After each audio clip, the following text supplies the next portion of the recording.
রক্ষণশীল অবস্থানে না থেকে পুরনো কাঠামোকে সমর্থন না দিয়ে যে গণ অভ্যুত্থান, যেই জন্য আমাদের নতুন বাংলাদেশের দিকে যাত্রা, সেই দিকে যাতে সবাই আমরা ঐক্যবদ্ধ হই, দলীয় স্বার্থ সংকীর্ণতার ঊর্ধ্বে উঠে আমরা ভবিষ্যৎ বাংলাদেশের জন্য কাজ করি। জাতীয় সাংবিধানিক কাউন্সিল এনসিসি, যার মাধ্যমে রাষ্ট্রীয় ও সাংবিধানিক গুরুত্বপূর্ণ পদে নিয়োগের ব্যবস্থাটি হবে, সেই এনসিসি প্রক্রিয়াটা নিয়ে এখন পর্যন্ত আলোচনা চলমান এবং এখন পর্যন্ত ঐক্যমতে আসেনি আমাদের হাউস। এখানে আমরা যেই জায়গাটি আলোচনা করেছি, আমরা জাতীয় নাগরিক পার্টির পক্ষ থেকে এনসিসিকে সমর্থন জানিয়েছি যখন থেকে আলোচনাটি শুরু হয়েছে।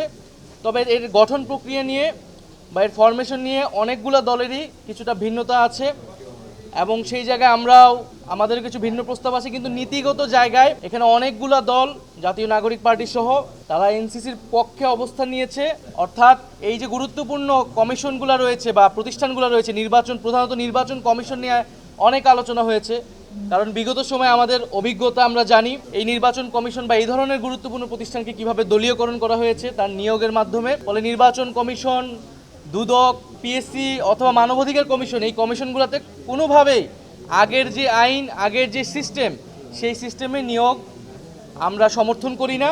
ঐক্যমত কমিশনের পক্ষ থেকে একটা প্রস্তাবনা রয়েছে, আমরা বলেছি যারা বিরোধিতা করছেন তাদের কাছে যদি এর বিকল্প কোনো প্রস্তাবনা থাকে, যে আমাদের কনসার্নটাকে অ্যাড্রেস করতে হবে যে এই কমিশনগুলো যাতে নিউট্রাল থাকে, দলীয়করণ না হয় এবং রাষ্ট্রের সবার আস্থা যাতে এই প্রতিষ্ঠানগুলোর উপর থাকে, যারা নিয়োগপ্রাপ্ত হচ্ছেন তাদের উপরে থাকে, তো সেই বিষয়টা যাতে নিশ্চিত করা হয়। তো সেই আলোচনাটা এখনও চলমান এবং আমরা আশা করি যে সবাই আমাদের যে জুলাই গণ অভ্যুত্থান এবং আমাদের যে গণতান্ত্রিক রাষ্ট্রের আকাঙ্ক্ষা, সেই আকাঙ্ক্ষার প্রতি শ্রদ্ধাশীল থেকে আমাদের ভবিষ্যৎ বাংলাদেশ নতুন প্রজন্মের প্রতি সবাই চিন্তা করে আমরা যার যার দলীয় অবস্থানের বাইরে এসেও আমরা জাতির স্বার্থে একটা ঐক্যমত অবস্থায় পৌঁছাবো।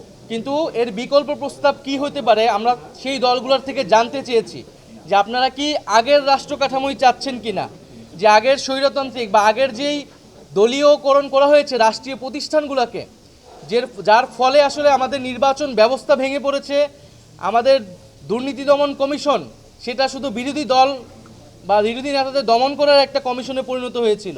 আমাদের মানবাধিকার কমিশন থাকা সত্ত্বেও এই যে গত 16 বছর গুম হয়েছে, খুন হয়েছে, বিচার বহির্ভূত হত্যাকাণ্ড হয়েছে, একটা কথা এই কমিশন বলতে পারেনি, কারণ এই কমিশনগুলো সম্পূর্ণভাবে নির্বাহী বিভাগের একজন ব্যক্তির এবং একটা দলের আজ্ঞাবহে পরিণত হয়েছিল। তাহলে এই ব্যবস্থা তো আমরা চাই না। আর আরেকটা বিষয়, যারা বিরোধিতা করেছেন তারা বলার চেষ্টা করেছেন যে এটা এক্সিকিউটিভ বিভাগকে বা প্রধানমন্ত্রীর ক্ষমতাকে অনেক খর্ব করে কিনা, প্যারালাল কোনো অথরিটি করে কিনা। আমরা এটা পরিষ্কারভাবে বলেছি, আরও অনেকগুলো দল বলেছে যে এটি ভাবার কোনো কারণ নেই, কারণ এটা এক্সিকিউটিভের দায়িত্বই না যে এই কমিশনগুলোতে কারা নিয়োগপ্রাপ্ত হবে, বরং এই এক্সিকিউটিভ যার প্রধান বা প্রধানমন্ত্রী যে এইভাবে ক্ষমতার চর্চা করতে, সেটা অন্যায্য এবং অগণতান্ত্রিক। সেই সিস্টেম, সেই সংস্কৃতি থেকে আমাদের সরে আসতে হবে। সেটার জন্যই গণ অভ্যুত্থান, সেটার জন্যই সংস্কার, সেটার জন্যই আজকের এত আলোচনা। ফলে আমরা আহ্বান জানিয়েছি যে কেউ যাতে রক্ষণশীল অবস্থানে না থেকে পুরনো কাঠামোকে সমর্থন না দিয়ে যে গণ অভ্যুত্থান, যেই জন্য আমাদের নতুন বাংলাদেশের দিকে যাত্রা, সেই দিকে যাতে সবাই আমরা ঐক্যবদ্ধ হই, দলীয় স্বার্থ সংকীর্ণতার ঊর্ধ্বে উঠে আমরা ভবিষ্যৎ বাংলাদেশের জন্য কাজ করি। আমরা যখন কমিশনের সাথে আলোচনা গিয়েছিলাম, আমরা বলেছিলাম যে সশস্ত্র বাহিনীর যে প্রধান এবং অ্যাটর্নি জেনারেল, এই দুইটা বিষয় এনসিসির আওতায় থাকা উচিত না, এটা সরকারের এখতিয়ারই থাকা উচিত আগের যে সিস্টেমে ছিল। এবং প্রধান উপদেষ্টা, অন্তর্বর্তী যে নির্বাচনকালীন সরকার, সেটার ক্ষেত্রে প্রধান উপদেষ্টা নির্বাচনেও এটা এনসিসির ভূমিকা এখানে যুক্ত করা হয়েছিল। আমরা নির্বাচনকালীন তত্ত্বাবধায়ক সরকারের আলাদা একটা রূপরেখা দিয়েছি, ফলে সেটাকেও আমরা বলতেছি এটাও এনসিসির এখতিয়ারে না থাকলেও আমরা চাচ্ছি না যে এটা থাকুক।